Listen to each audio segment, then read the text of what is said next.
Good evening, all. Welcome to the Washington Township Planning Commission meeting for the month of April 2025.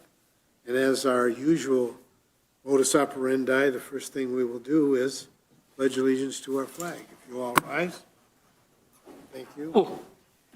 I pledge allegiance to the flag of the United States of America and to the republic for which it stands, one nation, under God, indivisible, with liberty and justice for all. Thank you, folks. Okay. That was at a bowling ball? So much for being subtle. What are you carrying in your purse there? All right, roll call, Dana. Mr. Sacco. Hello. Mr. Miller. Here. Mr. Jaskey. Here. Ms. Jacobson. Here. Mr. Thomas. Mr. Chaplin. Here. Ms. Hall. Okay. We do have a quorum. Let's let that be noted. That's very important, folks. Approval of our agenda. Can I get a motion? Move to approve. Support. All in favor? Aye. Likewise with approval of minutes from last meeting. So move. Support. All in favor? Aye. Okay, very good. Aye, aye, aye. All right, thanks for coming. All right, correspondence, anything, Dana? None. Nothing today, okay. This is an item, number 6, public comment on non-agenda related items. Folks in the audience, if you have the desire to say something about anything that's not on the agenda, here's your chance. You don't have to, but we're inviting you. Doesn't look like any takers are out there. So we'll move on to new business. And number 7 is Mr. C's Car Wash, number 9, LLC. Tonight we have a public hearing regarding this case matter. Section 4.26, full and self-service car washes. That's the section. And it is special land use site plan request. And one thing I want to remind our planning commissioners, with a special land use, our decision is a final one. It's not a referral to the Board of Trustees. So just to keep that in mind, it's a special kind of land use request. So we're going to be digging into it. The address is 12350 31 Mile Road, and it is specifically parcel number 24-04-11-126-004. The location specifically south side of 31 Mile Road, east of Van Dyke. So I'm going to presume Mr. C's has a representative here, and they are welcome to the podium, and let us have your name and address and hear what you have to say. Good evening. My name is Keith Lutz. I am with API, Architectural Planners Incorporated. We are working with Mr. C's, helping him to develop this project.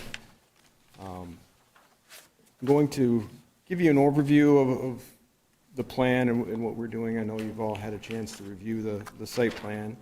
I'd like to go through quickly your review comments, which most of them are going to be fairly quick, and then allow Mr. C's to explain the operation of this particular car wash.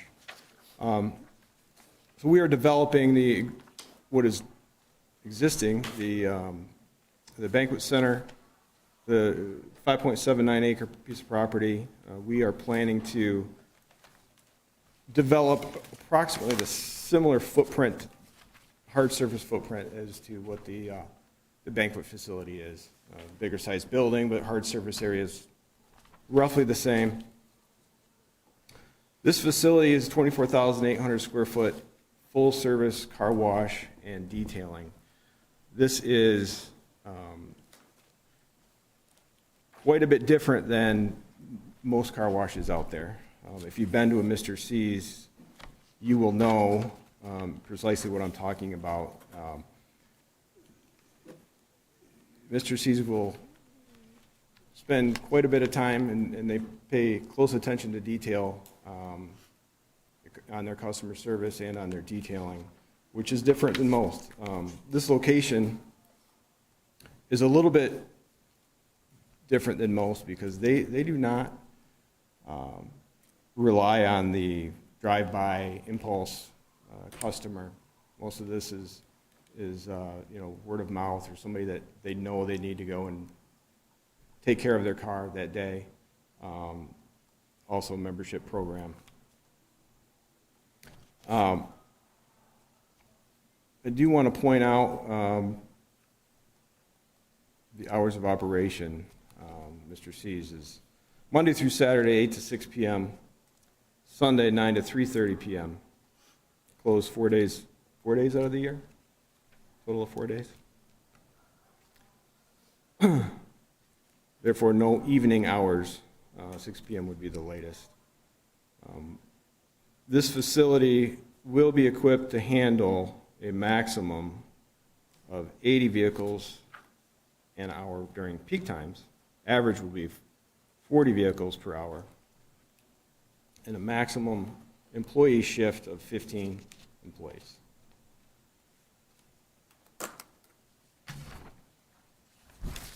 On the review comments,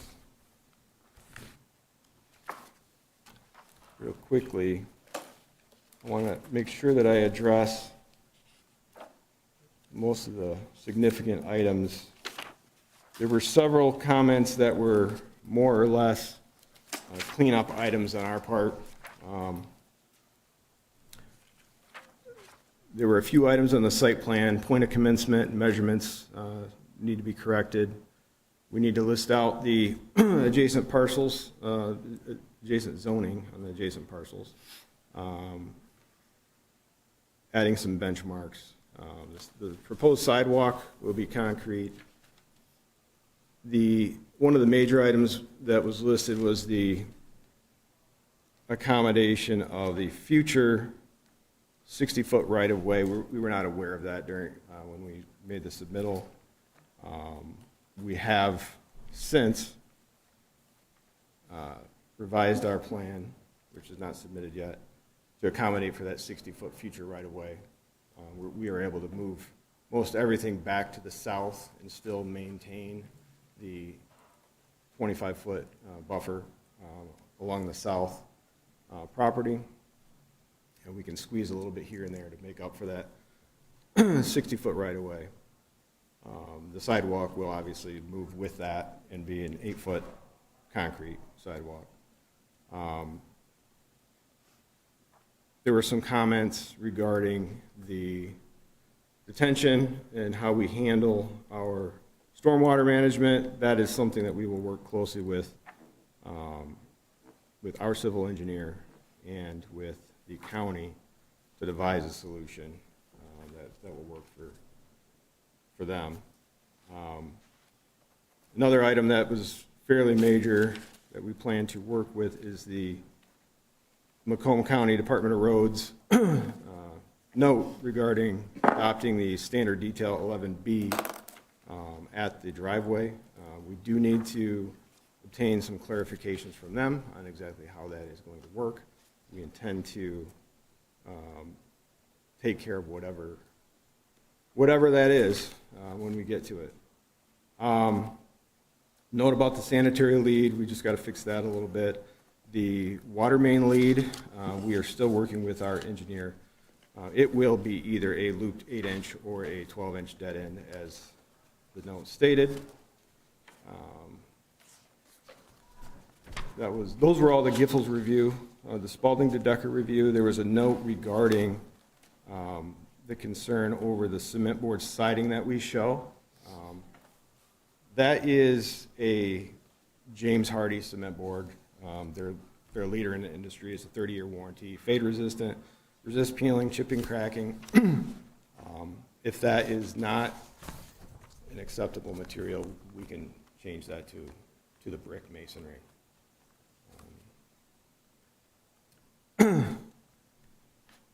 Another item that came up in the review process was the need to have ingress and egress from a major thoroughfare, which 31 Mile Road is not, but that we could propose a cross-access agreement with the recently approved fuel center. We have since attempted to obtain that cross-access agreement with them, and that has been denied.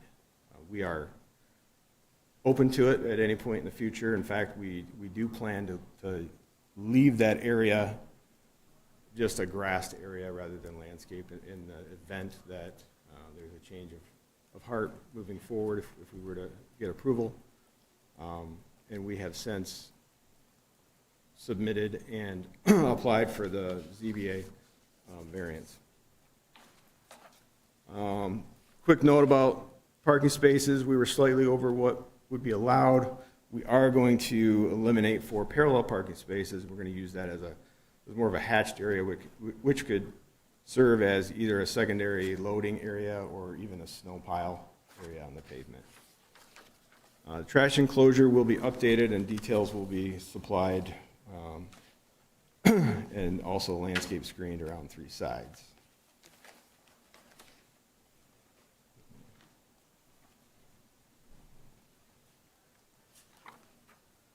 I would like to invite Mr. C up to the podium and have him just describe a little bit about how this operation of a 24,800 square foot car wash That would be fine. might work.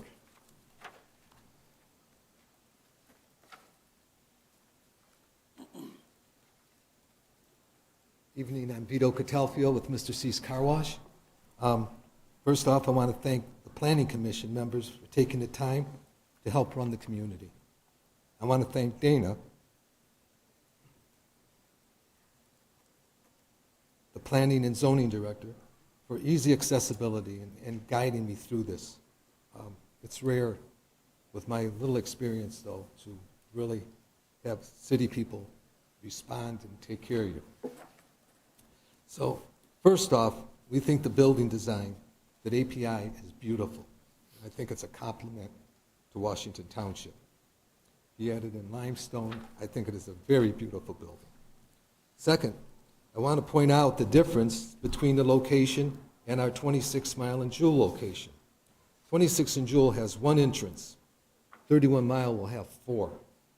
We found trying to vacuum, clean the windows, dust all in one space, it was just too many people jumping over each other, trying to do their assigned task.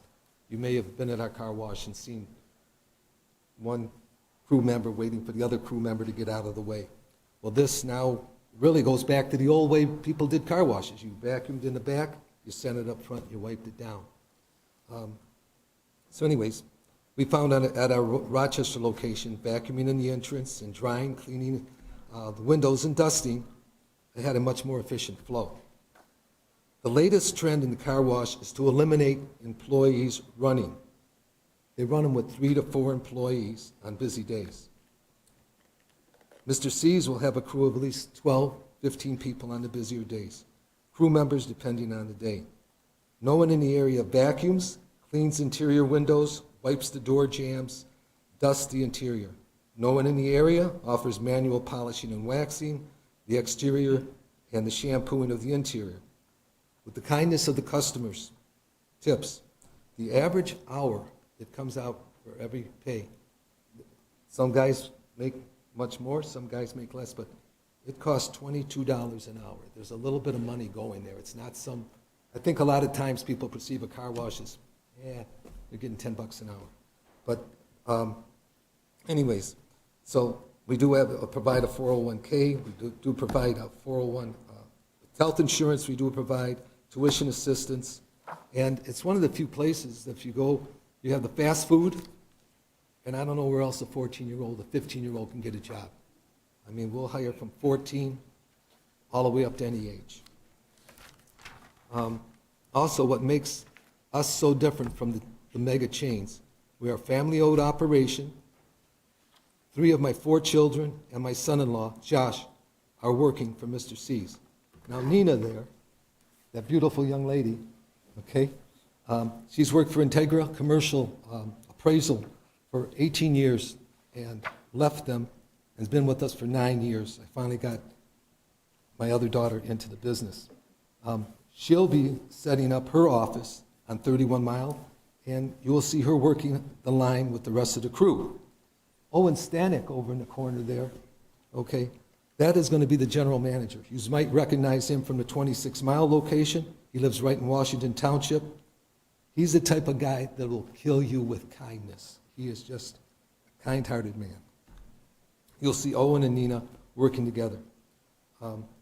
My daughter Teresa, my son-in-law Josh, and my son Vito also help handle the other operations. We're not some overwhelmed company. I mean, we have a handle on it. Oh yeah, and my greatest achievement was my wife Connie over there, 52 years. I just want to mention her. She's the best thing I've ever done. We're hoping that some of the 12 grandchildren will carry it for the third generation. This is what makes Mr. C's. Okay? Mr. C's, we're not perfect, but I really believe we're better than the rest. Thank you for your consideration. Thank you, Mr. C. Appreciate it. Keith, anything else? No, I think at this time we'll, if you all have any questions. Well, we definitely will have some Sure. questions. You're familiar with what our staff has put together as far as, information that we utilize, rely on in making our decision for Mr. C's. It's quite detailed. They may have something they want to offer right now before we start asking questions as planning commissioners. Staff, Dana, did you have anything you wanted to add as an overview? No, I think I'd pass it on to Kayla and Mike. Defer to President Mike and Community Planner Kayla? Yes. Okay. Michael, you want to hit it off? Sure. I think the applicant went through most of our comments. It's always nice when kind of the wind is taken out of my sails because they say they're going to do everything that we asked for, Yeah. which is what I heard at least. I think we all kind of heard that. So, provided we get a plan back that we can check that addresses those comments. I don't believe I have anything left. The only thing I'll add is there is a letter included in the packet, both from the Department of Roads, which was indicated about the configuration for the entrance needing to be updated to their current standard, which is what both Kayla and I commented on. And there is a letter from the Macomb County Public Works Office related to detention and their indication that they believe it falls under their jurisdiction. Mm-hmm. We can go back and forth a little bit with them through the engineering process and make sure prior to the start of the final design that that's been agreed to. I think it kind of depends on the way they actually configure the outlet to the pond, but again, nothing insurmountable at all, and nothing that should affect an orderly approval of the site plan. So provided we get a plan that does everything they say and addresses all our comments, I really don't have anything else to go over. Okay, so, Hey, Mike, if I may, Chair. I just, everything that's on your comments can be addressed through the engineering process on. Some of these are site plan issues that I think they indicated. Some of the things related to, let's say, the size of the water main. That's all. I'm not going to tell you not to approve a site plan because we will they're going to need to do it in engineering, but again, they've indicated that would be revised. As long as we see it graphically on a plan, we're happy. Thank you. And while you're speaking, Mike, I just wanted to ask if you could just give me a little clarity on you did note the issue on the traffic study, and I just want to know what your thinking on that was. Yeah, I think they talk about their, so they asked for a waiver from this group to do a study. There's some data that they're providing, really maximum and minimum and average number of vehicles. The math isn't necessarily shown on paper that says, hey, this thing was operating as a banquet center before, so, 6 days a week, there's 400 cars there. I have no idea what we're really comparing it to. That conclusion is the only thing I would say. I think we know how their other locations operate. I think they have tons of room here for stacking vehicles. If you're making the taper improvements that the county's asking for, I don't know that this is an overly intense use. It's not a 24-hour operation or anything. So that was the only reason why I made that comment. Thank you. Yep. okay, so Michael, you're saying the traffic study isn't necessarily necessary? I don't know that it's going to tell you anything that needs to be done because of the construction of this project. I'd say it that way, right? Okay. You're not going to say all of a sudden now you need a turn lane or something on Van Dyke at 31 Mile Road because of this. Yeah. That I highly doubt you would find anything like that. Okay. Very good. All right, Kayla? So for the special land use application, there are 8 criteria for the planning commission to consider. And to approve the special land use, you'll have to make an affirmative finding on all 8 of those criteria. So just pulling out a few things from our letter. Again, the uses surrounding this site are commercial and auto-oriented. The future land use maps suggest community-wide commercial in this space. And additionally, the adopted master plan includes a goal of maintaining access to services, specifically by facilitating the redevelopment or modernization of existing older commercial properties. So in those ways, this use is compatible with those goals. There were a few criteria that, again, if the applicant addresses the concerns that we raised, the deficiencies with the current site plans, those criteria are met. That would be things like specifications for the trash enclosure and the proposed light fixtures, getting that variance from the ZBA in order to have this use not on a major thoroughfare. And then the last thing I wanted to note is that the Planning Commission will have to make an actual finding on whether they're going to accept that fiber siding as opposed to the ACM. So that's something that'll need to be in your motion. Okay. Thank you, Kayla. Go ahead, Ronnie. I have a question, actually two-part. One is what the young lady indicated. We really have never been very far, and we always have argued, Mr. Brick isn't here, but the siding you're talking about, I think we need to know more about it, number one, and then after that, we make a decision whether you can use it or not, because we like to go with brick or stone of something of substance. And number two, on our readout here, it indicated that the parcel is over 5 acres in size, but the applicant proposes only to make improvements to 3.27 acres. When do you think you might develop that, and what improvements could you make or would you make on that balance that's outside of that 5 acres? First question on the siding. Thank you. We have no problem doing the brick. The siding was just a mix of materials. We weren't sure if that was, it is a cementous material, but yeah, I mean, it's you know.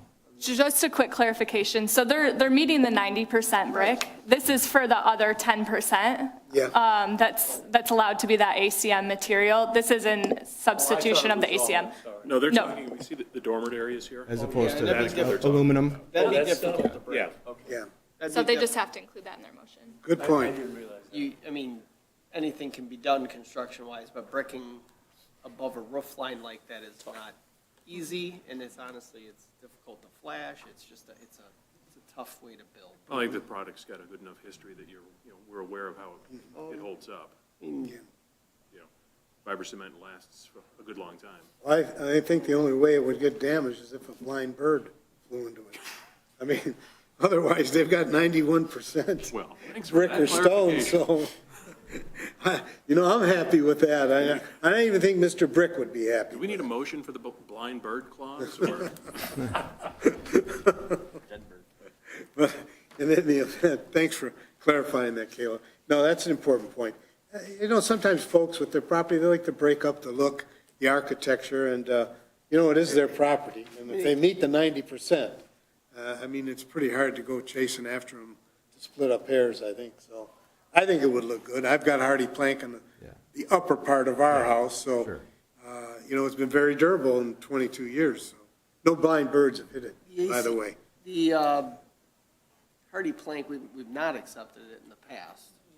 Yeah, it does list, But- the durability Right, and the guarantee stuff in there. So that's why Kayla mentioned to include that in the motion, because if you believe that's acceptable based on what they've provided, that it meets that criteria, then you can allow for that. Yeah. That's, up to the planning commission, or you can request that they follow the specifics as it relates to the ACM, if you're more comfortable with that and if they're in agreement with that. Yeah. It might be a little longer discussion. No, it's not going to be subject to damage at that location. That's But are we going to open up that? Yeah, if we start accepting a non-conforming material, then we've got to look at what we're asking for. It's, Is it we have accepted, outside it's the- not that it's not conforming. Okay. It's the similar in durability to the ACM requirements in the appearance standards. So if you read those requirements that have the guarantee and the fading and chipping and all that, if you believe that the product is consistent and similar, then, you know, that's it right there. It's just, do you believe it's consistent and similar to it? And It's gotten better over the years. I mean, when I used to frame, stuff was junk. But it has gotten better over the years. And the biggest problem you have with hardy plank is it is, as much as, it's susceptible to damage. And when it's damaged, it needs to be replaced. This is chips. at a height. I know, but it's you at know, a height where it's not in a Yeah. place where it could be damaged. I don't know. Just the blind birds. Just the Watch blind birds yes. and we'll be okay. One-eyed birds, too, don't forget And that. I believe you gave a life expectancy, sorry, for that product. Well, it has a 30-year warranty. Most companies don't offer 30 years if it doesn't go at least 40 years, you know? Right, and the ordinance states 20-year. And I'm Yeah, so it's assuming if actually there are any greater. appearance issues that develop, you know, that can be addressed through normal channels with the township, you know. Property maintenance. Yeah, it's, you know, so it wouldn't Yeah, be an sure. ip if there's a piece that's broken, you guys will replace it, I'm assuming. That's right. It's a relatively maintenance-free product, Yeah. but it's, right, it's not a masonry, right? And Mr. C's has been around a long time. Yeah, I know what he All was. of their facilities are in, I mean, the ones they're all in good shape. They keep up on their product. Obviously, they're not looking, they're a higher end of the spectrum when it comes to car washes. They don't want that facility to not look good because they're trying to attract the right people to their business as well. So I don't have a problem with it. I always love that smile you get. That's why I'm coming to you next. Durability is the key. Yeah, I just, you know, Consistency and durability. yeah, as we're talking about these different materials and their applications with regards to ordinance and design standards, are we running afoul of anything here that we'll have to take a larger look at with regards to, you know, allowing this type of material in this application with that spilling over into any other areas? No, Good. so long as you're meeting, I'd like to know. you're analyzing it with respect to the requirements in the ordinance. Okay, So it is the information that they presented to you and the information that you know about this product confirm that it is as durable as anything else. yeah, I've used it properly installed. It does have a, you know, it's got a good long lifetime. May I ask the attorney a question? You go at it, We were- Abigail. Oh, I'm sorry, go We're ahead. waiting on number 2, I'm yep. sorry, pardon me. In regards to the I'm sorry. undeveloped portion of the property, Yeah. there's no immediate plans for the development of that. It's really, at this point, it's what's left over. It's a little bit of a unique piece of the property because there's a 80-foot water main easement for the 8-foot diameter water main that runs through there. Any significant development would be a difficult, you know, planning commission just to figure out what could fit there. What happens if you want to do something there? Do they have to come back to the planning commission, just like? Oh, yeah. Yes, Yeah. yes. Okay. Very good. Abigail, go ahead. It's I'm good. just, it's a general clarification, and I don't know if you have our notes, but under decision, B, decision, and it's number 6, once a special land use has been approved, no zoning board of appeals request shall be permitted. And that's not specific to this request, but Well, it I could just be. needed yes, it could be, but I just needed clarification, not just for this decision, but for those in the future. I wasn't aware of that. Well, and the reason behind that is if you are looking at a plan and you're approving it specifically, then they don't have the right to go and try and change that somewhere else. But So- if if you approve a special land use subject to Contingent, them okay. receiving a variance, then they can go get it. All righty. Because your approval is subject to that. That's what we had done in the past, and I Yeah. wasn't sure if we could still approach it that way or if we were misinterpreting it. No, you are not misinterpreting, that's perfect. exactly the way to do it. Perfect. Thank you. Miss Abby? Somebody did their homework. Okay, maybe we should have a public hearing. Ready for that? And then that way we could ask more questions if necessary. I lost my page, and I'll find it before I'm What do you mean? at the public hearing page. I usually fold it over, and it's here somewhere. Well, first I got to get a motion. for Towards the public. back. Keep going. Keep going, thank you. I move to open up the public. I will second that. All right, all in favor? Aye. All right, looks like we're going to have a public hearing, but folks, let me get my page. You passed it. I passed Passed it? it. Yep. Two more. It's in front of- You are nope. folded over. Right there? There you go. Right? No, No? that's not it. Bear with me, folks, on TV. I did this yesterday, and I did it today, believe it or not, and I do have the page Was it? that recites the public hearing, duly published by our secretary, and I will find it yet. Stick with me. It's going to be right It before should be- Kayla's comments. Yeah. Right before Kayla? Yes. It's like page 4. Right Okay. before, there it is. See, I folded the corner, Different fold. different fold. There you go. Okay. Notice hereby given the Charter Township of Washington Planning Commission will hold a public hearing Thursday, April 10, 2025, in the boardroom of Washington Township Municipal Building located 57900 Van Dyke, Washington Township, 48094, starting at 6:30 PM. Purpose of the public hearing is to hear and receive comments related to Mr. C's Car Wash, number 9 LLC. Our applicant seeks consideration on the following special land use request as outlined in our Township zoning ordinance, Article 40, Use Standards, Section 4.26, full and self-service car washes. Applicant Vito Cattell, Theo Jr. was here to make comment, and so was the engineer, Keith. This parcel number is 240411126004, and the property address, again, 12350 31 Mile Road. Site location specifically south side of 31 Mile Road, east of Van Dyke. The prior building usage was the Capitol Banquet Center. The current zoning is general commercial, and the proposed use as described, car wash. The legal description is kind of lengthy. I don't want to put everybody to sleep, and this was published properly by our secretary, the Planning Commission, Ron Jaski, on March 26th. So if we have any public comment, you're welcome to approach the podium and give us your name and address and make comment about this application. All right. Seeing none, I'll accept a motion to close our public hearing. So move. Support. All right, all in favor? Aye. All right, our public hearing is closed in this matter. And Keith, you better get back up there because there'll probably be some more questions asked of you. My general overview is that there's a lot of things going on here as our staff has put together in writing.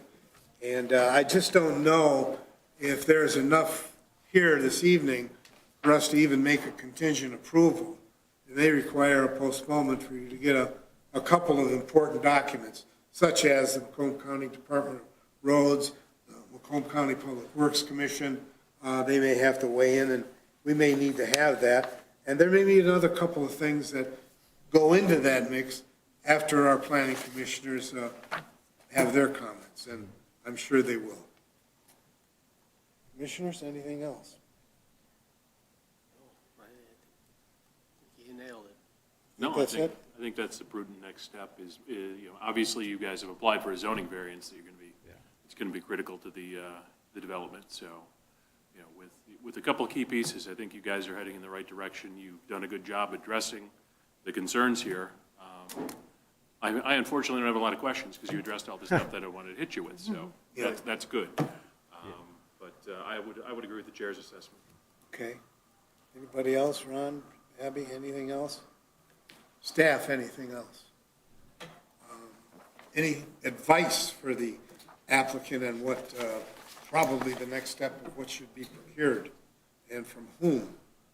So the time isn't wasted between now and the next time you come before us, Keith. Do you have any questions on this? I don't think so. I think there were the two big items, which I'm sure you would like to see, which is the 60-foot right-of-way, which is moving everything to the back. Yes. To the back, by the back, I mean to the south, and then also the taper lane Yeah.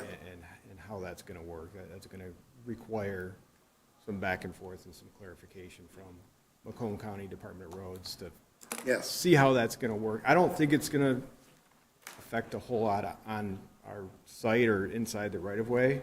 Understood. And then, of course, the ZBA item, which is a little bit of an unusual item because it's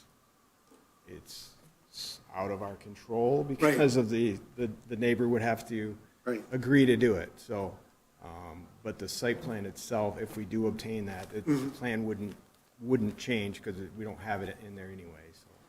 Well, you come here with a pretty solid reputation. Mr. Seas is known around Detroit metro area. You come here with application, not only with fact and interest and dedication, but you bring the family. And that doesn't often happen. And we really appreciate that. Pretty hard to beat a family affair, especially with a successful enterprise, which is going to employ certain number of people in the community.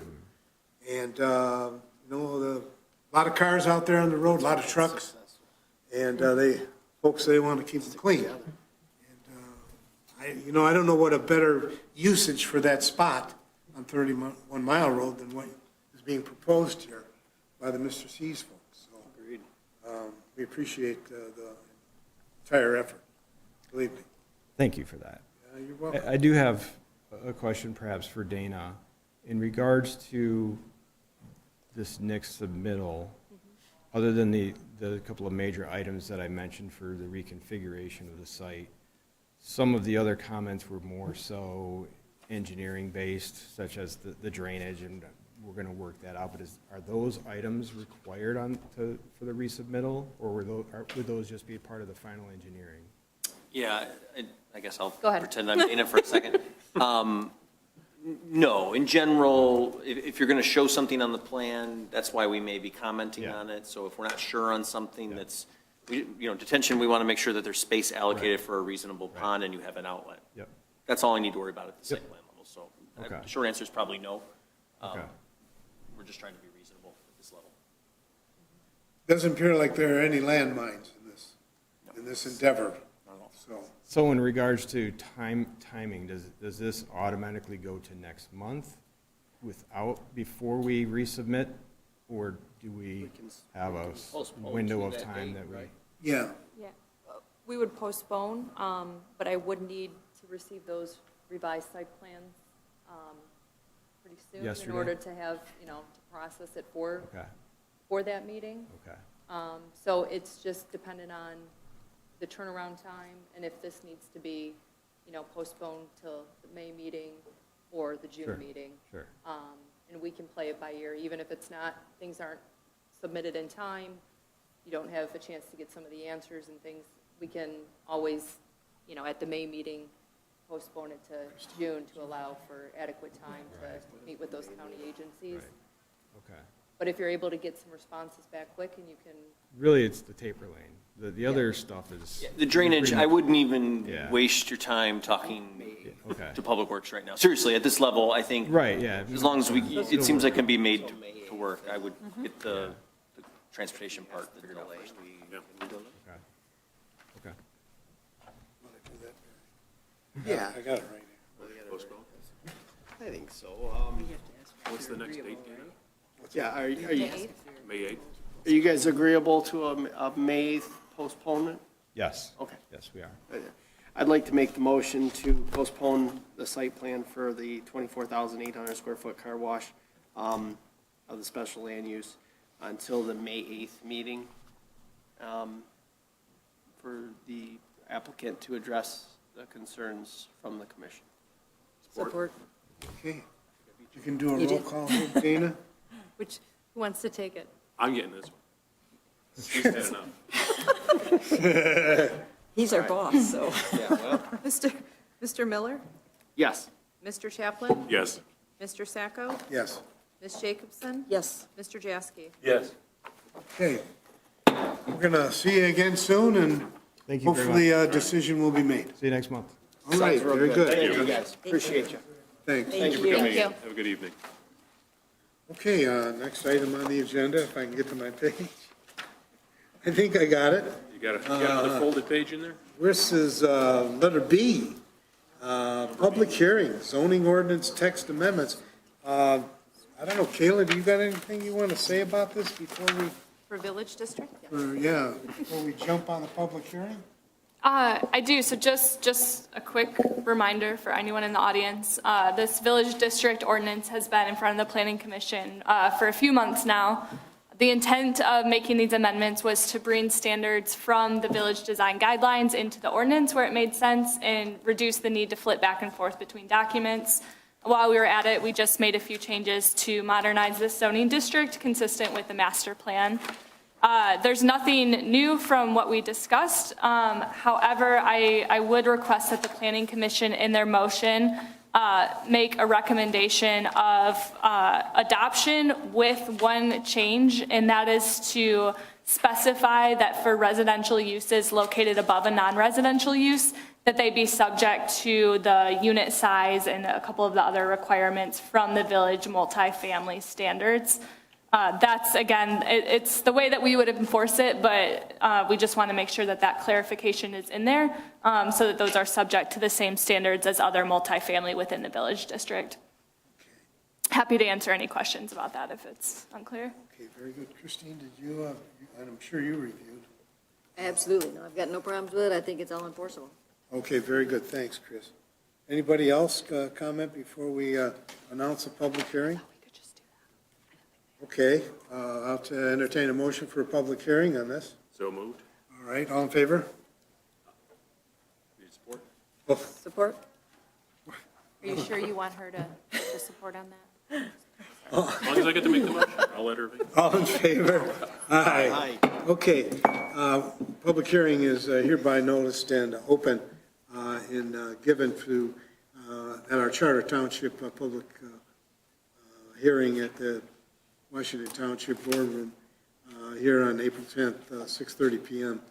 The purpose of this public hearing is to hear and receive comments related to the proposed text amendments to the Township's B1 Village District regulations in the Washington Township zoning ordinance, being ordinance number 138, along with the Village District design guidelines.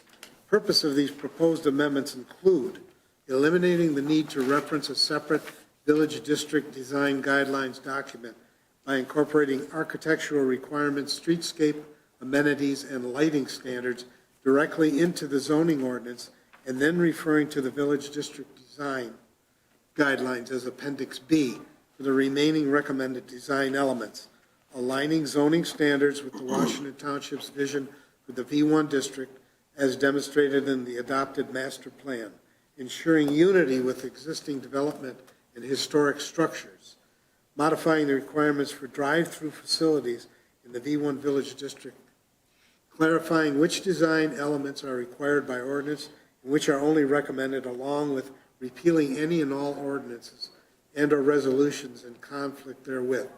Everyone will be given an opportunity to speak during the public hearing.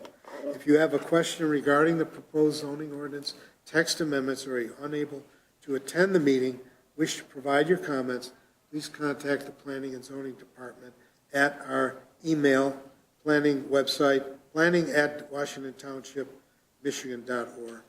Copy of the proposed text amendment is available always to view under our upcoming PC agenda items on the Planning and Zoning Department page located on the Township website, again, washingtontownship.org.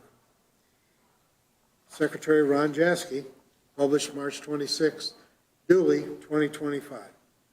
Okay. Is anyone here this evening who would like to comment on these village district amendments?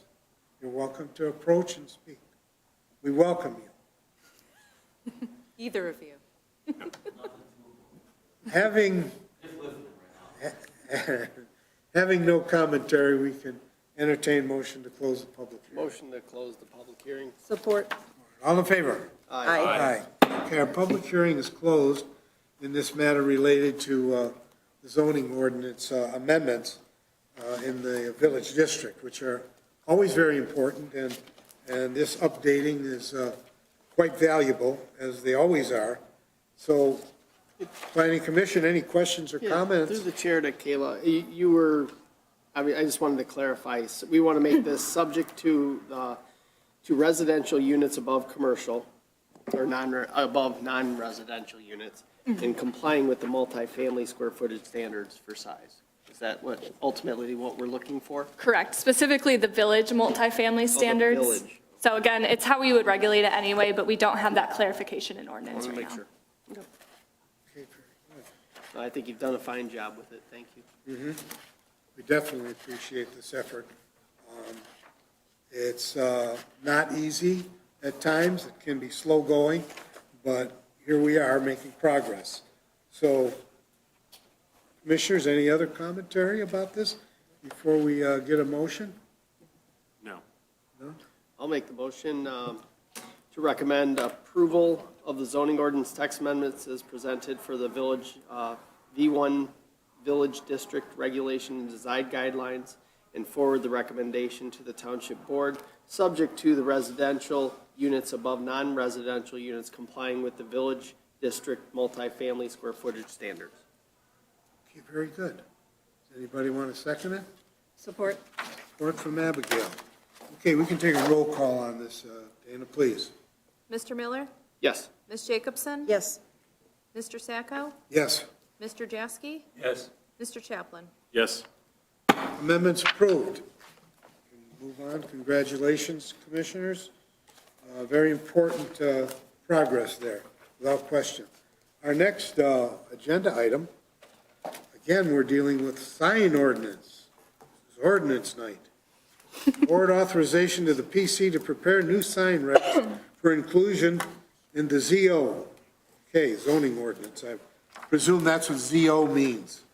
Kayla, you want to enlighten us a little bit on this? Yes, I like to keep you guys on your toes, so congratulations, you adopted the village district regulations, and now we have a whole new chapter in front of you. Yay. So a little bit of context on this. Currently, Washington Township sign ordinance is hosted in the municipal code. So it's its own separate township code. It's not included as part of the zoning ordinance. I guess it's been a couple months now, the township board kicked this ordinance down to the planning commission to draft language with the intent that these standards will be brought into the zoning ordinance, again, to make it easier for review and applicants. Also, as a part of that, the township board is removing a sunset clause that was in place that would have required all non-conforming signs to fully comply with this ordinance by, June or July of this year? August of 2026. Oh, August of next year, I apologize. My calendar. Removing it? They're removing that? They are, correct. That's the intent. They have not made that decision yet. But bringing this language in front of you, once the planning commission is comfortable with this language, we're going through the typical land use ordinance procedure. So we'd ask for a public hearing recommendation at this level, and then it'd go back to the board to adopt it into the zoning ordinance and to remove it from township code. So that's just complicated framework, but nothing too much for this commission to worry about. As far as purposes of amending the township sign ordinance, there are quite a few things happening here. So one is there have been quite a few case law changes recently, and so we want to make sure that this ordinance is protecting First Amendment rights and maintaining compliance with recent case law pertaining to sign regulations. We want to remove some conflicting provisions that currently exist within the ordinance, and then also ensure that sign regulations adequately address the modern sign industry standards. These are pretty out of date, so there's just some major modernization that needs to happen, especially with digital signs, electronic message centers is what they're called, and some of the lighting requirements for signs. So that's the basis. There's quite a bit in this ordinance, so I'll give kind of a big overview, maybe take some questions from you all, and then I have some discussion items as well. So the first thing that we've done here is we've revised your definitions section. There were quite a few missing definitions and some new definitions that we needed to create because we were combining categories of signs that can no longer be regulated separately. The big thing here is that recent case law has made it clear you can't have any sign regulations that are content-based. They all need to be content neutral. If we have to read a sign in order to enforce a standard, then, we've not done our job. Wow, my words are escaping me this late at night. You're exactly right. If you have to read a sign to see whether or not it complies with the ordinance, your ordinance is unenforceable. You're looking Thank you, at Chris. time, place, and manner, and that's it. Unenforceable is the word I was looking for, not gonna fly, which is what wanted to come out of my mouth. The burn, it's the burn. But let me ask, You got the important bit right. Christina, is this more taken from the federal model? Yes. Time, place, and manner Yes. for Time, free place, and speech, manner. First Amendment? Exactly. So the recent 100%. cases, the recent case cases, are they local or are they federal? Federal, Federal. federal. Yes. Definitely federal. And it gutted everybody's sign ordinance. Even when you were trying to help, like with political signs, if you have to read it, it's unenforceable. Okay. And we say recent, really it was 2016, so it's been a while now. It's overdue. Time flies. It's a couple years. We're trying to move it into the 20th century. Yes, The good yes, news is you guys haven't had a whole lot of issues. Correct. Thank goodness. So you didn't have a reason to really overanalyze this, but now is a good time. And the sunset clause, if this is going to be a zoning ordinance provision, the sunset clause automatically comes out yeah. Because there's a grandfather. because there's non-conforming use, right? Right. Thank you. Very simple. Never easy. Never easy. So you'll see some new definitions of signs in here that are specific types of signs. Even if it's a sign that's prohibited within Washington Township, we've defined it here so that it's clear what that sign is for purposes of enforcement. Moving on to the next section, and this will go in section 2.2 of the zoning ordinance, which is your definitions section. So I guess the other change there is you're taking the definitions out of the sign ordinance and putting them with all other definitions so that there's one location to reference these. So then jumping into 5.20 sign regulations, this would place the sign regulations into the site development standards in your zoning ordinance, just adding on to the end of that section. So we've included an intent statement. This has been really beefed up to cover all of the things that sign ordinances are regulating for. So again, protecting those First Amendment rights, avoiding confusion and public safety hazards, minimizing negative impacts of lighting on adjacent properties, eliminating signs and displays that are hazardous, and then also providing for a convenient method of public communication, especially for economic and business climate purposes. Sign plan and permit requirements. This section covers what an applicant actually has to go through in order to get a sign permit. This section was kind of all over the place in the previous code, much to Dana's frustration. So we've tried to really consolidate those and show the streamlined process for how these are considered. When a sign comes in, for the most part, the building officials are turning to Dana to give land use approval. She signs off on that review, and then it goes for building permit. There are a couple instances where sign applications come before the Planning Commission, specifically for multi-tenant signs, and occasionally if it's a specific land use permit and they want to submit their sign application simultaneously. Kayla, let me ask, is this an administrative authority on the sign approval? You're saying going through On an individual basis. on an individual basis? Yep. So Okay. every Most of the time. multi-tenant sign would come before the commission? A comprehensive sign package for any multi-tenant Multi-tenant. building. If they don't include it, we encourage, and its language has always been in the sign ordinance, that, at the time of site plan, to include those specifics, so they don't have to come back for a separate, approval. So if it's not. that sign would be on their approved site plan? Correct, and if not, then they have to come back specifically for that review. And then once approved with the site plan, they could go directly to the building department at that point just to get that permit, or would they still go to you for? There still would be a clarification and review process to ensure that they're meeting the Meeting standards your of the site plan. comprehensive sign approval from the planning commission. And then the building department would look at your foundations and connections? Okay. Thank you.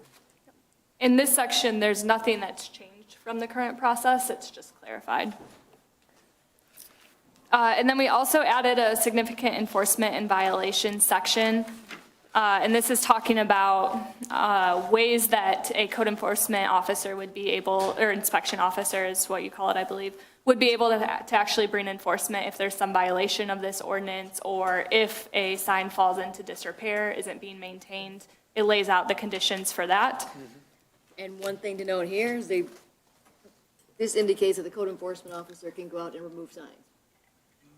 That they cannot do. They can write a ticket, but they're not gonna go out and start taking down signs. If they're on property, on private Right. property, if they're in the right of way, they can take. Only if the county told them they can. Because it's a county Has the right of county way. given you that Yeah, it's a county right of way. Township doesn't own it. In a city, it's different because the city owns roads. Township doesn't own any roads. The county road right of way. If the county says, you know what, if there's a sign there, you guys can go take it out, then you can take it out. Otherwise, no. So could we, in essence, get a blanket approval from the county to remove signs in any right-of-way they own in our township, and that would cover removal of Yes. all signs? Who would be responsible for doing that?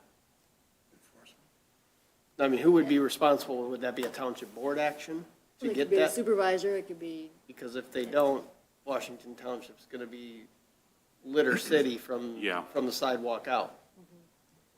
Do we clarify in the ordinance who the enforcement mechanism is? Should Sure. we? yeah, it would be your code enforcement Building department. official. Yeah, it is clarified right now. I'm not sure what your process is currently for removing signs from right away if you don't have that authority from Macomb County. We do have an ordinance complaint that if they fill it out and there's complaints that are, temporary signs or. Who fills it out? Anyone can. Any A member employee, of a the citizen? public. Yeah, but Would- they do, I know our building Complaint. department does remove signs within the right-of-way. We can definitely speak with Sam and speak with the building official to just verify that they do have some sort of written, authorization that that's acceptable by the county. And they probably do. Okay. I just Sure, the think county we would should be be, happy it should be to have clear. you do that. Yeah. It should be clear who the enforcement authority is in a matter like this. So people aren't guessing. They're trying to pass the ball to each other, which, this can be sometimes a very controversial event. Sign. Is there a mechanism for somebody whose sign was removed from the right of way to obtain their sign back at a Yeah. fine? We put it by the dumpster. Oh, you let them? You just let them? No fine, no nothing? If they come in and they say, hey, we had, yard sale signs, Okay, we say they're back by the dumpster. yeah. There's a process to, Yeah. you know this, for code enforcement, like you give the written notice, you have a certain time frame for when action Yeah, has to be taken. I just wondered And if that's that all. process was It's listed. articulated. What they do in Clinton Township, Chair There's Barrett? a 30-day period with which you have to come and pay your $50 per sign fine to get your sign back. 50 per sign. Yeah, so if you put 30 signs out and if the estate sale people decide they're gonna put 40 signs around your township, and they wanna come get them all back, they're just gonna leave them because typically they're just stick in the ground signs, but the A-frames that are a little more expensive, they usually come in and they pay their 50 to To get bury them the back. lead on that statement. And we didn't specify a time period, we just said that the time period written on the Yeah. notice. So it can follow. It's a pain to monitor. Typically, we have an area that we put the signs for 30 days, and after that 30 days is up, we start a new pile and Interesting. But you're also just talking about signs in the right of way. in the right of way, just in This the right does of way. not. Okay, you This don't have talks about anything any sign that in addresses violation of right the of way. ordinance. We don't have anything in here So we need to- addressing signs in the We right need of to way. clarify the right-of-way ID Well- language then. Do we need anything in the ordinance that addresses signs in the right of way? Good question. No, because it's not your property. Hmm, It's county-owned property. good answer. Okay. And if the process is working now, leave it Sounds be. good. I mean, if it ain't broke, don't fix it there at the Exactly. council? I'm good with that. Exactly. Whatever Okay. works for you Write guys. 3 new paragraphs to not change that. I'm all with it. All right. So section 5.20E is exempt signs, and these are the signs that don't require a formal permit from the township. So for example, and this is a gray area, Chris, but U.S. Postal Service requires your street address on your building. That's not going to require a sign permit from the township. Certain A-frame signs, if they meet the requirements of the village zoning district, those would not require a separate permit. Public signs, legal notices, and incidental signs. So this would be like when you're pumping gas and they have the little advertisement out for Coke and whatever else, like those little signs that aren't, you wouldn't typically think of as needing a separate permit. How about garage sales? So that falls under, there's actually a section of the zoning ordinance that regulates garage sales already. All right. Yep. But other yard signs, they would fall under temporary use permit. Okay. So the next section is prohibited signs. These are all sign types not specifically allowed or exempt within Washington Township. There's a whole list of different things here. Some of them are specific sign types, and some of them are signs that violate certain standards, like those located within a Clearview area, or signs that haven't received the permits that they require. Let me look. I'm trying to think if there's anything new. Oh, I did have one discussion question for you all, and that's that currently your ordinance prohibits signs painted directly onto wall surfaces. Typically, when we see that in ordinances, it means that the township is prohibiting murals. So that's just something for the commission to think about. I love murals, Yeah. like the one in Or where the Romeo. sidewalk ends. Right, I was like, you have some examples classic. here that obviously don't meet that standard, but you don't necessarily need to make a decision on that tonight, but it's something to think about. Where the sidewalk ends. We still have prohibited feather signs? Yes, so we added feather signs to this list of prohibited signs. Currently, I believe they're allowed as a temporary sign, so that's another item for discussion, thanks. I didn't think they were allowed at all. Man, there's a lot of, It's on the prohibited list. Lot of but you could- prohibited. You could obtain a temporary sign permit, is that what you're saying? No, so this was moved to the prohibited list, consistent with how other communities tend to regulate these. However, I know that there are feather signs that currently exist within the community, so if that's something you want to move to a temporary use or temporary sign permit, that's another discussion. Another one, the inflatable devices, I didn't think we allowed that. We That's still don't prohibited. allow it, not even temporary. Correct. What is that? Sorry, I missed that. Inflatable signs. Oh. where So they you're a have- big balloon man. Or the wacky, I like Gorilla. that little guy that flaps around. or the wacky Gorilla on the dancing guy? roof. Roof signs are also prohibited. Yeah. On the roof's bad. man, prohibited signs, it's like the entire alphabet. A through W. and signs- Most of these were there already. Yeah. There were just a few that were added Wall and surfaces? clarifications. Signs painted directly onto wall surfaces, like a mural. Yeah, those are not allowed. And that's coming from your existing ordinance, so that's something that I did flag as a discussion item. Yeah, I think you could argue between mural and sign, different definition.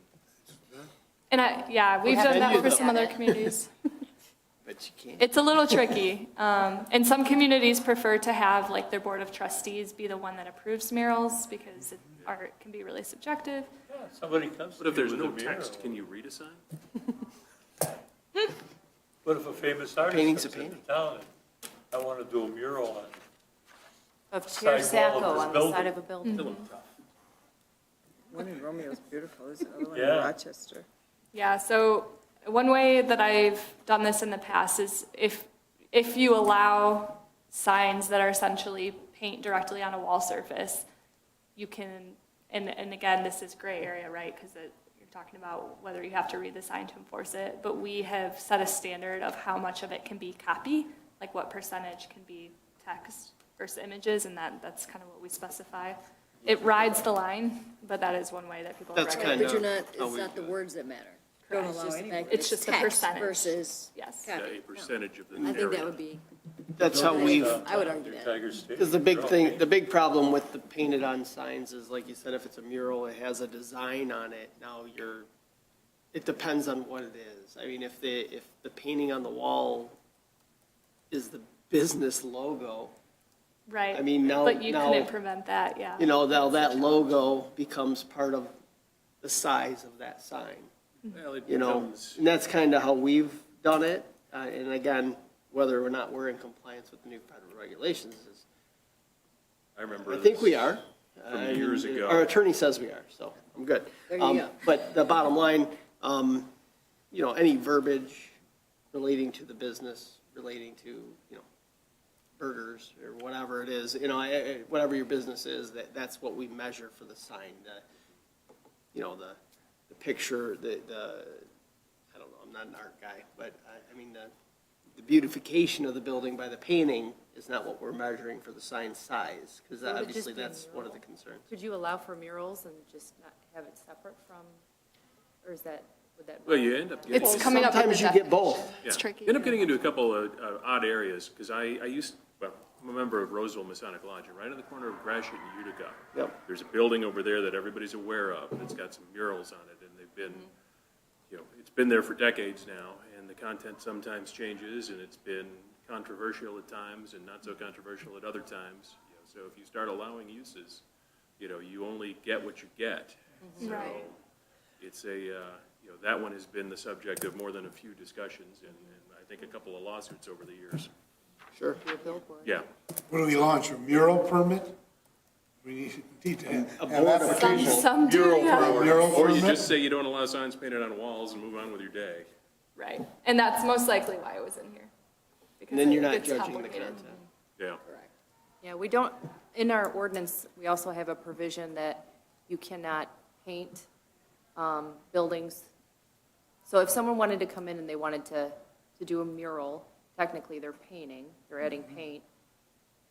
If it goes against the intent of what their approval is, they have to come back to the planning commission based on the appearance standards.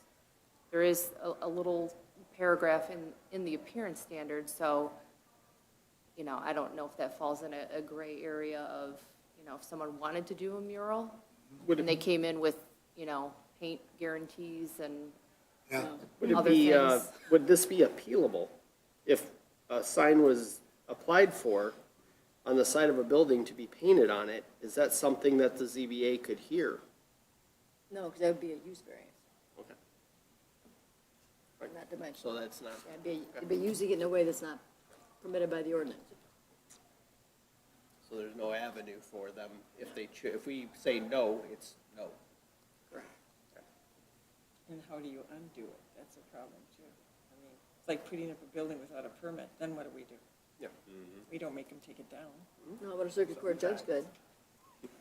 Circuit court judge would, depending on what, Sometimes, depending on, sometimes. But do we want to spend that much time and effort so that No. we could avoid? Yeah. All right, Kayla, go on. All right. Continue, please. Next section. This is really just for your staff and consultants to make our lives easier. This is your allowed signs and dimensional standards. Yep. Not a ton of changes here, but we took all of the standards that were scattered throughout the ordinance and put them in a streamlined table, just to make it easier to find those things. We specify the sign types that are allowed, and then standards as far as the number permitted, the location and setback, the dimensional standards, and the maximum length of time those signs are permitted for.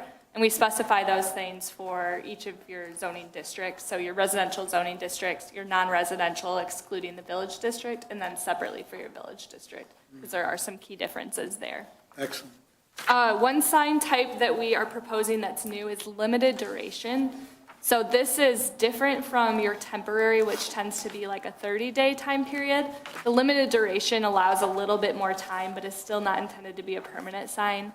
And really what this is replacing is your real estate signs. So let's say someone came in and you approved them for a subdivision and they're advertising lots for lease within that subdivision. Okay. This is kind of the category that we've seen those fall under now, because it's not that yard sign that's only up for a couple weeks, but it's also not a permanent sign in the ground, hence your limited duration. It's a good idea. The I coming find, soon. I find a lot you see in Dana probably could speak to this too. A lot of the sign companies are coming in right now and they're waiting on your approval in order to start making the sign. And the manufacturing time on these signs is sometimes taken up to 6 weeks.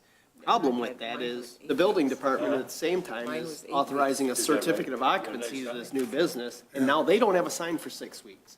So there's no mechanism in most ordinances to address what's that business going to do for 6 weeks. They're either going to violate the ordinance, which is what they're going to do, or they're going to try to come in and get a temporary sign permit, which is only going to give them a couple weeks.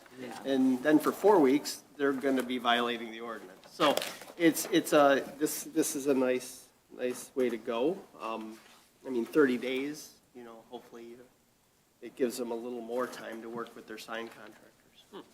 So 30-day, I believe, is what we proposed for temporary, and then limited duration, I think we proposed 90-day. Let me be fair. Oh, sorry, we didn't. We said for more than 30 days, so more than a temporary, but not intended to be displayed for a permanent period. So that would be a good end game. There's You your have flexibility. you have a permit in place, application in place for your permanent sign. You know when it's coming down is when the new one gets built. Yep, and then there'll be some work administratively with staff to make sure that there's a permit that corresponds to that limited duration because it is a different sign type. Yep. Okay. And then temporary signs, this puts those requirements there. It also specifies what types of temporary signs are allowed, and those would be your banner signs, flag signs, and yard signs. And then there's some different standards depending on the type of temporary sign. Okay. And then allowed permanent signs, few differences here, not a ton. One to catch your eye is projecting signs. So these are also called your blade signs, and those are the ones that kind of hang down from, like think of your brick storefront. They hang down so when you're walking as a pedestrian, you see that the little icon tend to be smaller. I did promise Dane for the public hearing draft, we'll have a visualization in here so that it's really clear to see what these different sign types are that I'm What did you referring call to. that? Blades. Blade sign or projecting sign? Blade or project? Yep. We went with projecting here because that's what you have right now in the village district. What we're proposing changing is allowing the projecting signs in your other commercial districts as well, not just the village district. If you're talking about design standards, really projecting sign is the preferred right now. That's kind of the look, especially for our historic districts and for upscale commercial areas, and to promote some of that walkability. Okay. The idea is you can see it from the sidewalk as a pedestrian rather than just from your car. And the Meyer consent and judgment, I believe, was that approved by the board last night? Yes. Yes, that one utilizes these projecting signs as well. So you'll see it coming in other You see commercial it a lot areas. at the malls and stuff. Yeah. Like Partridge Creek Mall, they always have a wall sign and then a little blade sticking out, so when you're walking through, you can see your stores as you approach. In the parlance of an old lawyer, it's hanging out your shingle. Oh, yeah, okay. Very good, all right. Okay. See, when it was a cigar store, you know, they'd have the wood carved Native American, so people knew it was tobacco. 'Cause most people back then couldn't read, so you'd have to have that icon out there to know what was there. Same with the barber shop. Had the red and white circular, so they knew that's where you could get a haircut. And learn the latest news in the community, because again, many people couldn't read. All they could do was, you know, listen and hear what was going on. Maybe that might be a problem today still. Yeah, you never know. I look for that Bible. Just don't have it in cursive. Kids will not be able to find it. I want an ordinance where all signs have to be in Comic Sans for the rest of This is way off topic, but they're paying people now to interpret cursive writing. I learned that, so I'm going to make some extra income this year. You wanna laugh, you see my kids. In Europe, the meat stores would have a horse's head, so that they know there was horse meat being sold. Again, What about the ice cream? It's Don Sigliolo. Okay, I'm going to keep us moving. The last category I wanted to call attention to is actually located below the table, and this is a special sign type we refer to as drive-through facility signs. And this is a specific type of sign that occurs adjacent to drive-through lanes. So think of your menu boards, intercom speakers. There's just really not another category that this fits well into, and so we've called it out this way and talk about the proximity to that specific use and lay out some standards there. Okay, general regulations, these are key. So for any sign, whether it's an allowed type, a temporary type, or an exempt type, you have to follow these general regulations. One that the township didn't clearly have before that we've added here is that an identifier is required. So all permanent limited duration signs have to be labeled with an identifier, including the applicable permit number and the date the sign was installed. That helps for enforcement purposes and ensuring that the owner can be tracked if there's a problem with the sign. We lay out some standards for computing sign area so that we make sure we're all measuring this the same way, enforcing it correctly.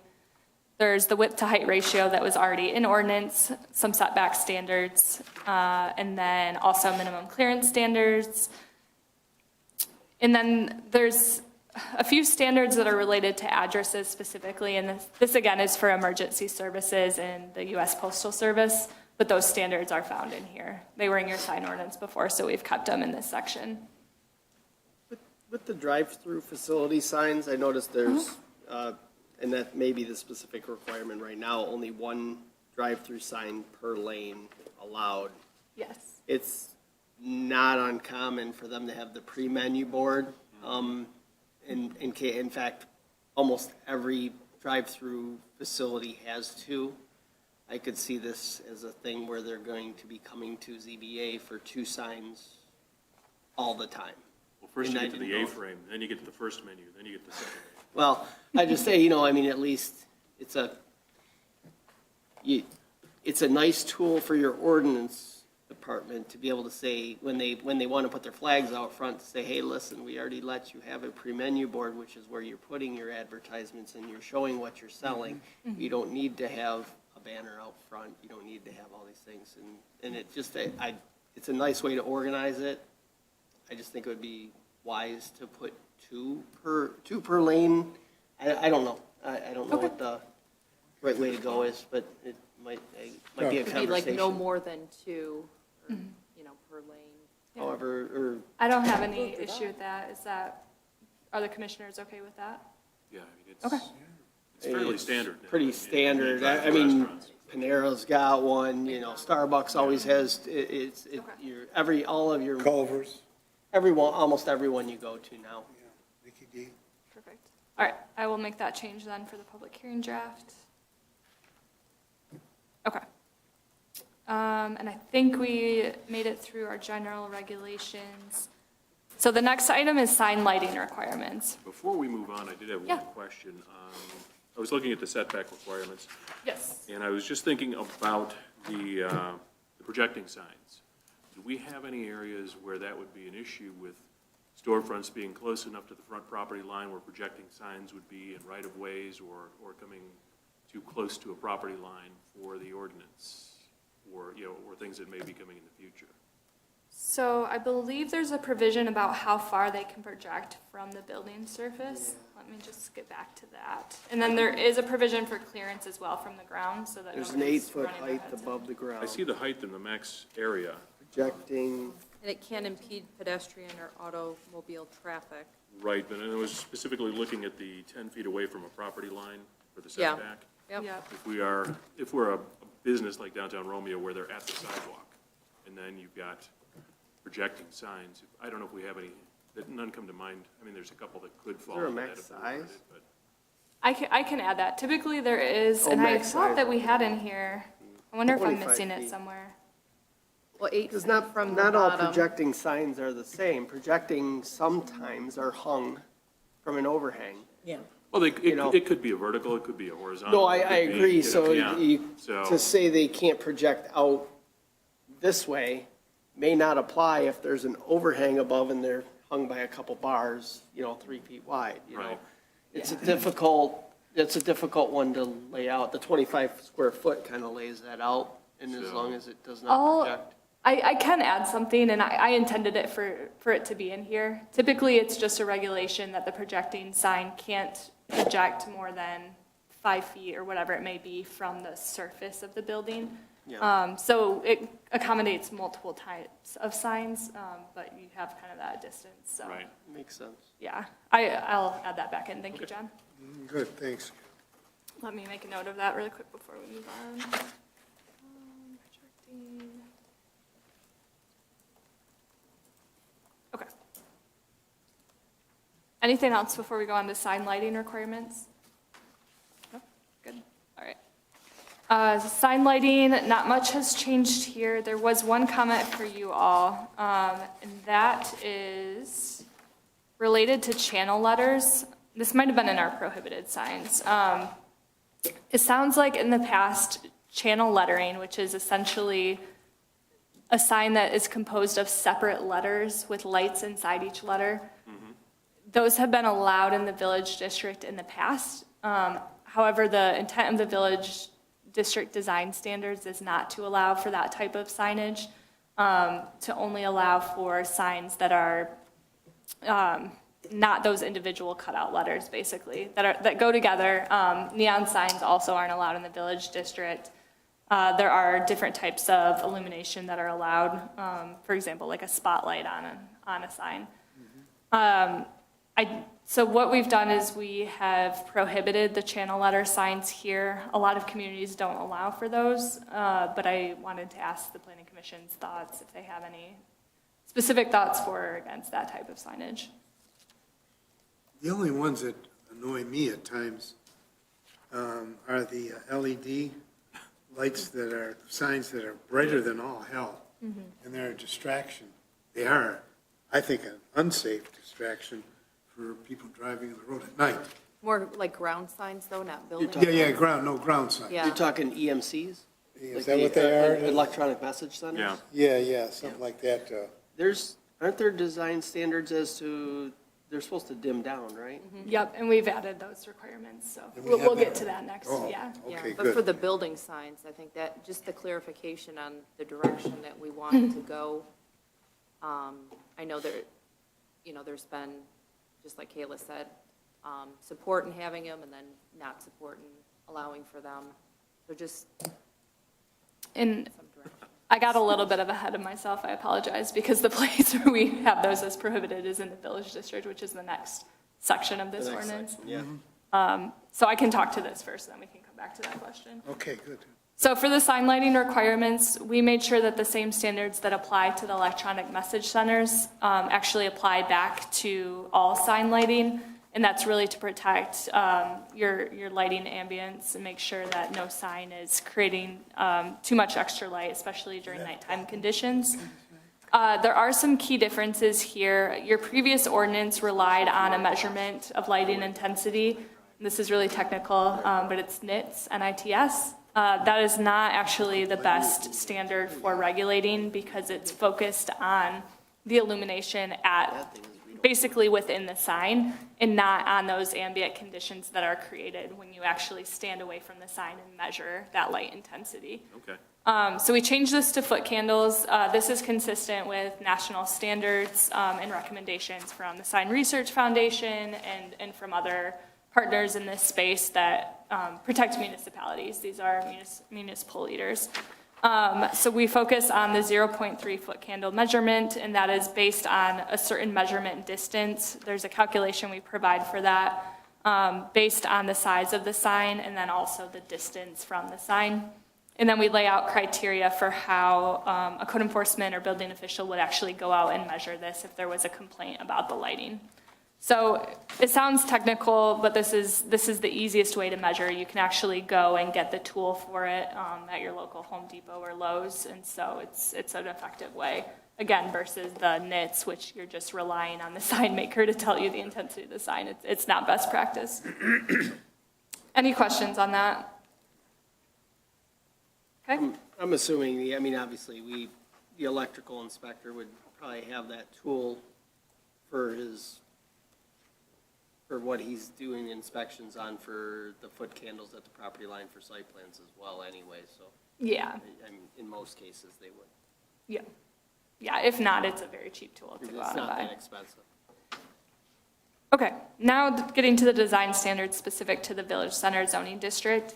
Most of these we were able to move into that allowed sign table because we created the column for Village District dimensional standards, but there were a few things that were specific to the Village District that we wanted to include here. One of those is a sign type that's specifically allowed in the Village District, and that's permanent embossed building signage. And that's the signs that you see like on the Washington Schoolhouse that say what the name of the building is and the year that it was erected.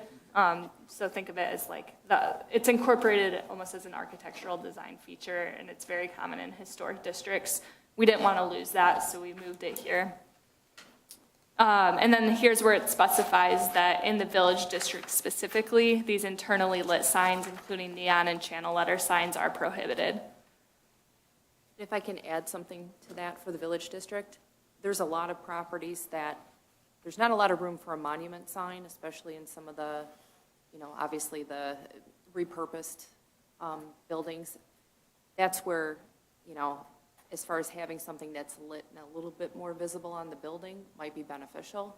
Again, it's completely up to the direction of the planning commission, but as you recognize, there are a lot of buildings that are extremely close that have limited space Right. for a monument sign, to not allow for something that's, you know, internally lit or, you know, still meeting the standards of, you know, the light intensity. So just to specify, and I apologize, I don't have these images up, but internally lit means that the sign itself is what's providing the light. So an example is like those rectangular boxes that have like black letters on them, but the whole box glows. That's what internally lit means. It doesn't mean that the signage can't be lit that's on a building.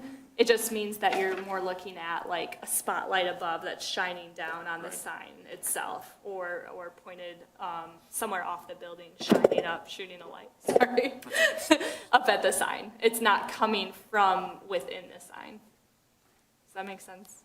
You'll have a fixture pointed at it. Correct. And the Rather than- fixture will A point separate at light the fixture sign. on the sign. Rather than incorporated inside it. Right. Yeah. Because I know, are you going on to electronic message centers next?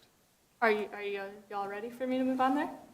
We good? What are the How do thoughts we on feel lit? about Can that? we- It was just sort of, you know, when you were talking about not having room for monument signs, and then we get into the discussion of allowing the electronic message centers, is that something that we're going to get a request for, somebody going to want to have an electronic message center mounted on their building, you know, because their neighbor has one and they don't have room for a monument sign, and that would only be fair, because you get that a lot, so.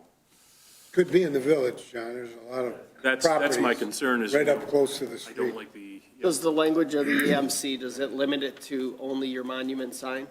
Or is there a provision in there? I didn't. The electronic messages centers are only allowed within monument signs. We have comments from the Standard public. Come on up here and name and address and enlighten us. I'm Chris, 14,031 Mile Road. A quick comment, if you don't allow the, box lit signs, you might want to just consider a backlit sign for the business. That way they do get some lighting. It's a lot classier look and it's not very intrusive. Looks very nice. It's a good option for you. I just recommend that. So, Great. Thank you. backlit channel letter sign looks nice. Appreciate it, Chris. Thank you, Chris. Very good. That's the kind we like. Participation. I like that. But Yeah, Yeah, I but just wanna- going back to the village district, I just want to make sure that we're dotting our i's and crossing our t's, making sure that we don't get into a situation where people are asking for things that we don't want. I mean, you can't really prevent them from asking for a You variance, can always right? ask. Yeah, I can always ask. Yeah, right now You that's can, a it'd be a use. use variance. Yeah. They'd be they asking, wouldn't be able to. right, yeah. it'd be a use variance, so you can. It was, We're here to listen. I mean, is everybody set on not having basically the channel letters, the lit signs in the district, in the village district?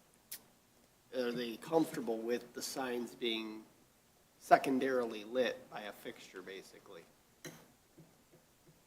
Or are we And open I to don't know allowing? yet. the suggestion on the backlit, I would second that, and that's the intent with the way we've worded this.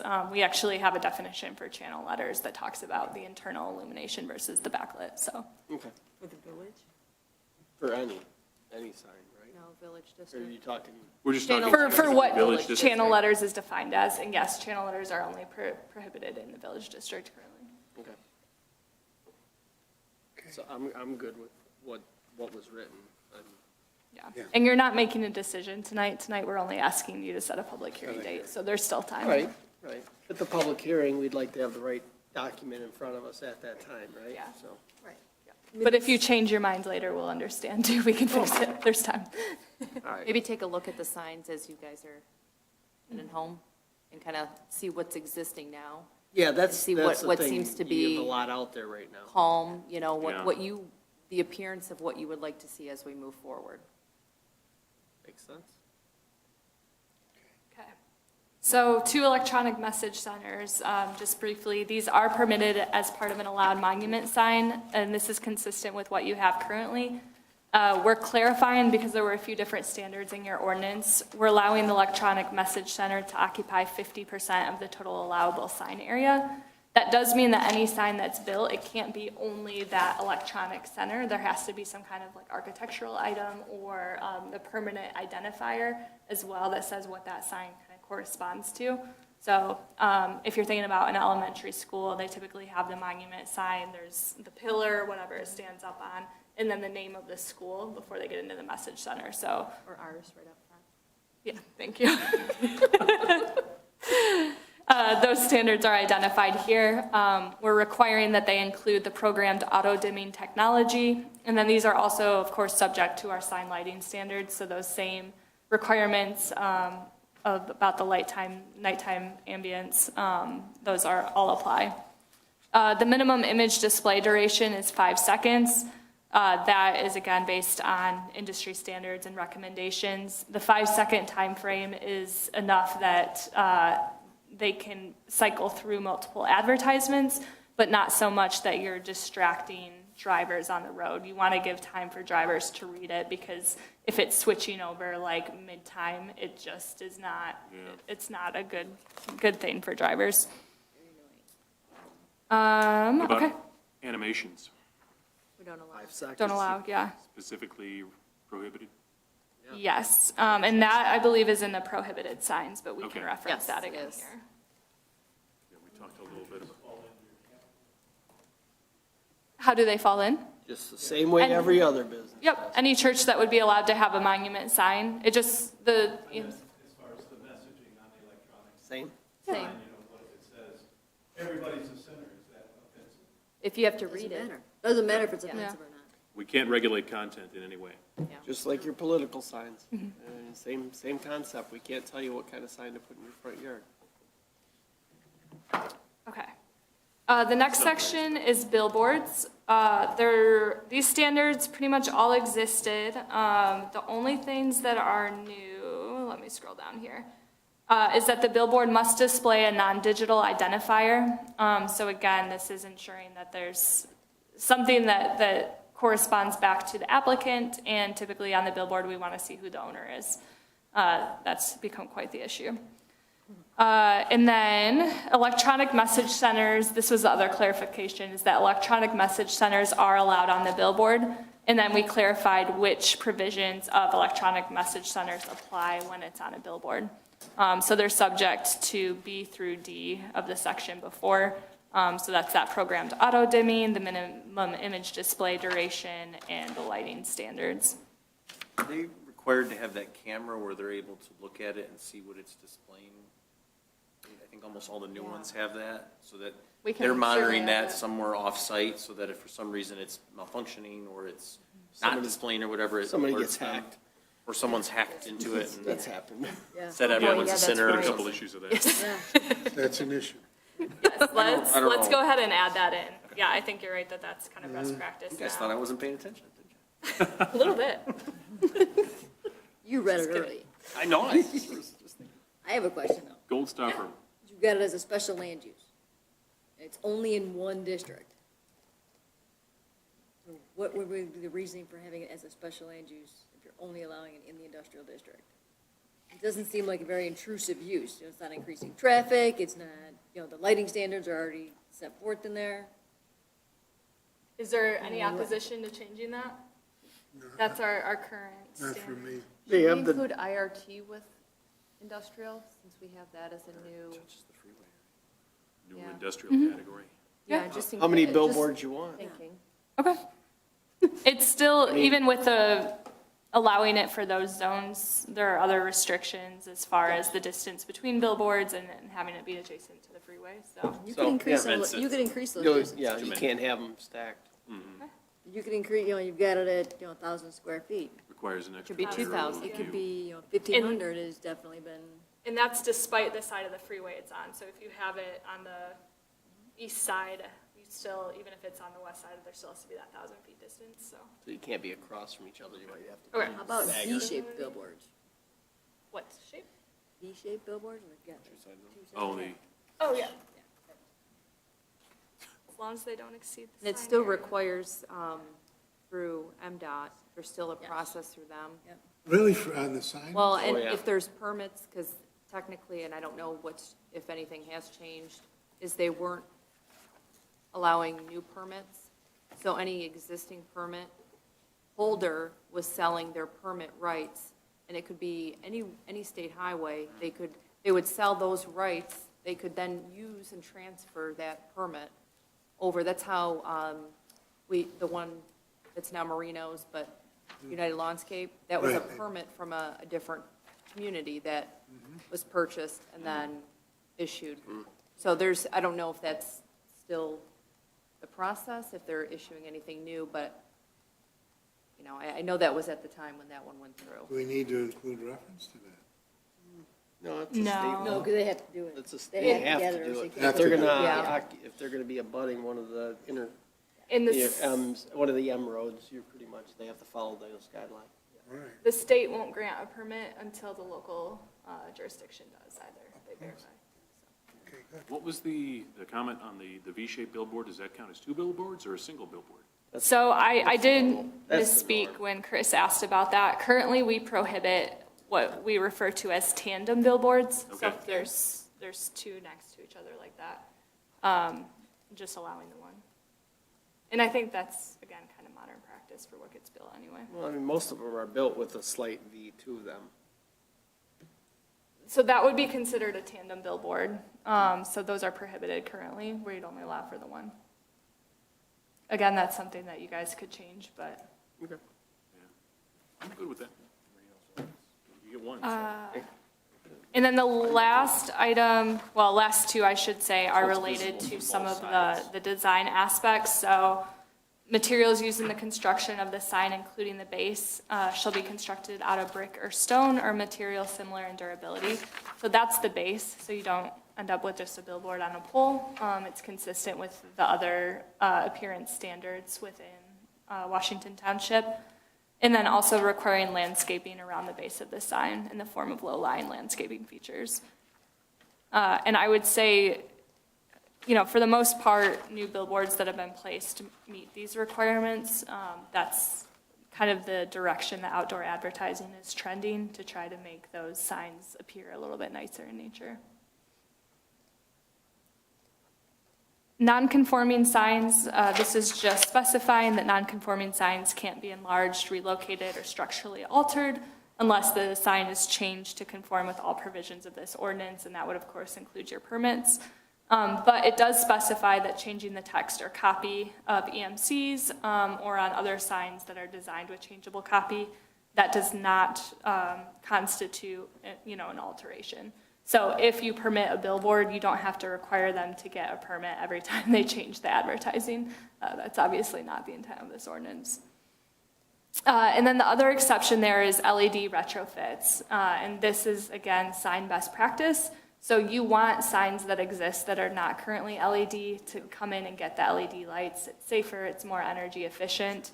So they wouldn't have to go through the same land use approvals, but if there's electrical work being done, they'd still go get their building permit. And then finally, there's some provisions for unused and abandoned signs. Is it appropriate to change that to an electrical permit? Or does that matter to zoning? Compliance. 'Cause, if you're changing the guts of an electrical system, the building permit is not the appropriate permit to pull. It'd be an electrical permit. Okay. I mean, I don't know if that's. I don't know just if a you would still generalization. process it. Yeah, my only wonder is because the other sign permits are referred to as building permits, but I don't good know how either way. you process that Or currently. you can just put a permit with the A building permit department. with the building Okay. department, Yeah. something. Perfect. Yeah, I like it. We'll just reword Sorry. it. Would the sign Good owner to know. be required to submit any engineering on that? I'm just thinking about if you have an older sign, and you're adding a bunch of, new electrical equipment to it, especially with some weight to it. The new Some other stuff, like provisions, I mean, some of these old designs, there could be structural issues with the existing billboard. The LEDs and the equipment that they add nowadays is a lot lighter. It's more compact, and it's frankly brighter. The only time you would really need any structural design or any of that is if you increase the size of the sign, because now your wind load increases and potential, I mean, obviously, wind load's probably the biggest thing. I mean, in old signs were built to a standard of 90 miles an hour at 3-second gusts. New signs are built to 115 mile an hour, 3-second gusts. So you really, if they're not increasing the size of that sign, you don't want to open Pandora's box. You really can't, in my opinion. I mean, I would agree. the face changes, I mean, we're not really addressing face changes on here as part of a reasoning for a non-conforming sign. I'd probably advise against doing that too. I mean, because it ends up being, we used to have a sign ordinance that said if you changed 1/3 of that sign in face change, you had to replace the sign to a conforming use. The problem with that is once these businesses got to the point of 1/3, they were like, never touching that again. And then you have a bunch of signs that look old and it brings down, we took that out of the ordinance because it was prohibiting good businesses who wanted to update things from being able to do it. So. Okay. I know that was a lot, so I appreciate you guys bearing with me. But are there any other questions or thoughts right now? Any items besides the ones we addressed, any others you want changed before the public hearing draft? Well, yeah, go for it. Quite extensive information. Allowing the building official to remove signs, vacant portions of signs or panels remain empty for over 6 months. You want to modify that, Christine? He can issue a ticket, but he can't go out there and take down the sign. Okay. That's my Utah speaking. We want to So be thanks, clear. Chris. We'll Well, we remove want to be those. clear about that. Yeah. We don't want to get anybody. But we can go through that too. Yeah. We can go through that. Yeah. That's, Okay. I know some communities do I it. think from our standpoint, or at least from mine, I'm comfortable with council weighing in heavily on this because it's been a highly litigated item in most ordinances. I do have one question. Under prohibited signs with exhibit statements, words, or pictures of obscene. Yep, I have a comment in for Chris. So I have included that in the past and tried to refer to state law because my experience has been that state law has a definition for that. I don't know that I've found one in Michigan that applies. You can say pictures that are obscene or pornographic is fine, but Okay. statements or words? No. And unfortunately, there's no specific definition of obscene. The Supreme Court has We very learned that with the wonderfully last said, election. we'll know it when we see it. Yeah. About the best they can say. So that's about as close as we can get. Yeah. So I have no problem with it, just take out the statements, words. So signs, You wouldn't want to leave that on the basis of we know it when we see it? No, because if you're looking at, we're talking about statements and words. Okay. And let's see, talk about pornography as we know it when we see it, but not statements or words. so signs with pictures of obscene. Yeah. Yep.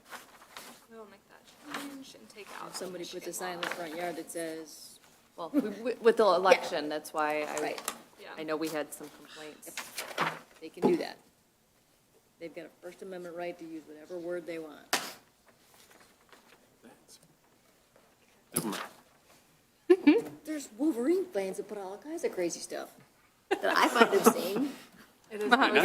Now we're talking. I find obscene. Man, we're gonna have a lot of green and white signs. Any other thoughts or questions on this?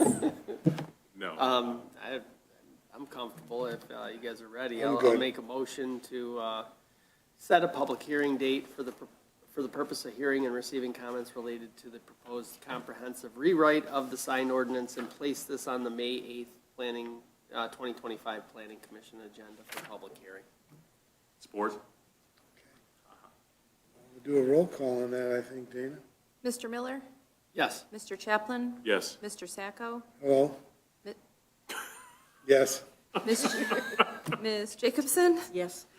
Mr. Jaski? Yes. Okay. We'll have a public hearing on the sign ordinance amendments coming up May 8th. Very good, staff. Thank you, Kayla. That was extensive. Thank you. I don't know how you reeled all that stuff off. Did you say extensive or exhausting? I'm going to stick with it. Well, brace yourselves, because as soon as this goes through public hearing, we Yeah. have more for discussion next meeting. Yeah. Okay, item number 8, there's no old business, I'm advised here, on our agenda. Next item, implementation plan annual review continued. What are we going to continue about our implementation? Oh, I apologize. So that is still being reviewed internally by staff. I will keep you guys posted as soon as I have any updates. Okay. For then, it'll just be a standing item. Is it encouraging, may I ask, the internal review? There has been no comment, so no news is good news, I think. Okay, In the meantime, we're moving forward with these things that we knew had to get done anyway, so. thank you. Next item, project update, President Kozak. I'm going to take my allotted time and talk about signs. Okay, Sounds good. You have no allotted time. This will be quite brief because it has been a quiet month since we last saw each other. If you've driven by Cantor Farms there on Mound Road, they're still working on utility work, underground utility work. Now that the weather's breaking, they should be ready to pave here as it gets a little bit warmer. are they prepared to pave, Michael? As we speak, no. No? But they're getting there. Okay. I mean, a lot of progress over the winter. They were, really able to work a lot this year despite the cold temperatures, so they got a lot of underground in, but still have a lot to go. before they're Okay, ready to pave. underground first and then a pave. Yep. That process usually goes really quick. They can come in and prep the road very quickly and be ready to pave, so. Very good. Further to the north on Mound, Overlook Trail Phase 2, so that whole corner at the northwest corner of 31 Mile and Mound. They got most of their paving in last year before the weather, so they have some entrance work that has to finish, and then obviously a lot of cleanup work and restoration before they can start closing out the site and getting building permits go. But I think we've already heard maybe 1 or 2 building permit requests come in for some model permits. Is this the Seven Lakes? That's the next piece of Seven Lakes, correct? Yeah, they're moving. Yeah. And then Romeo Medical Office Building there, if you don't happen to own an orchard across the street, you may not see it all the time, but that is obviously that large medical office building at the rear of that site is well underway. The building construction continues. Still have a lot of utility and site work to come after that, but they've been moving along. It does look like it's moving. It's definitely a building. And then just nearing engineering approvals on Emerald Creek, the PUD there, as well as Clifton Farms, Vernon Grove, the PUD there. We're on a third review of that one and trying to get it in for water and sewer permits, and then final approval coming after that. So moving along. No calamities foreseeable in those projects? No, just the time to get permits right now with the state has really extended, particularly on the water side, is in excess of 4 to 5 months, regardless of the size of the project. So we're seeing that on our own infrastructure projects. Is it the rain, the flooding? It's a lack of review staff in the Metro Detroit area. So you can actually request to have your plans shipped further north and see if someone can get to them quicker. But there is no ability to pay for an expedited review on the water side, even though you can on the sanitary side. So, Okay, but yes, that's about all. thanks, Michael. Thank you. Commission discussion, no, Township Board update. Johnny? Quiet month for the board, too, at this last meeting. It was a quick one. I think we got out of there in like 25 minutes, so be jealous. Nice. No, I got the better meeting. But I think Mike mentioned earlier, we amended the consent decree with Meyer. They're doing big multi-million-dollar remodel over there, and they're going to be repainting the exterior, updating some of the looks. So we've got all the details worked out with that. So we've got coverage if it's recourse if we need to bring them into line on anything. Other than that, we spent $2.25 million for a fire truck. Getting a new 100-foot ladder truck, which, if things go well, according to the chief, will arrive at about 43 months. It's brand new build? Brand new build, ground up. But that's where our lead times are now. So, $2.25 million, and you get it in 3.5 years if you're lucky. Is it red? It will be red. It will have lights, and I believe there's a ladder. Yeah, Big ladder. so. 100 feet? Other than that, that was about all we had on the agenda for the last board meeting. So. All right, thank you, John.